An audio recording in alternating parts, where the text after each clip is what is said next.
On a appris hier soir le démantèlement d'un très vaste réseau de fraude au VTC. Vous savez, ce réseau de véhicules de transport privé, des fraudes repérées autour du très juteux marché de courses de l'aéroport de Roissy.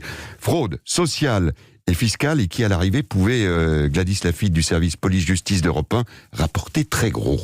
Et oui, sur un an, les sociétés concernées, toutes dirigées par des gérants de paille, auraient empoché 5 millions d'euros au moins. Le bénéfice des courses directement versés sur les comptes en banque des entreprises et puis blanchis dans la foulée. Des revenus évidemment non déclarés au fisc, soit un manque à gagner estimé à près de 3 millions d'euros pour les finances publiques. Fraude fiscale donc, mais aussi fraude sociale, puisque les centaines de chauffeurs n'étaient pas déclarés à l'URSSAF. Ils étaient recrutés via des petites annonces sur des sites spécialisés. Et c'est au détour d'un simple contrôle de routine que ce réseau a pu être identifié par des policiers spécialisés. Ils ont repéré une fausse carte VTC. Ils ont ensuite enquêté pendant près d'un an et ont interpellé 4 personnes en fin de semaine dernière, en Seine-Saint-Denis, dont un homme, la tête de ce réseau, un ancien banquier d'affaires. Les enquêteurs ont aussi retrouvé des montres de luxe pendant leur perquisition.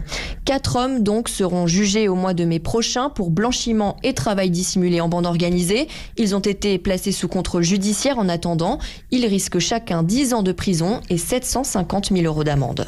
Le tribunal de commerce de Nantes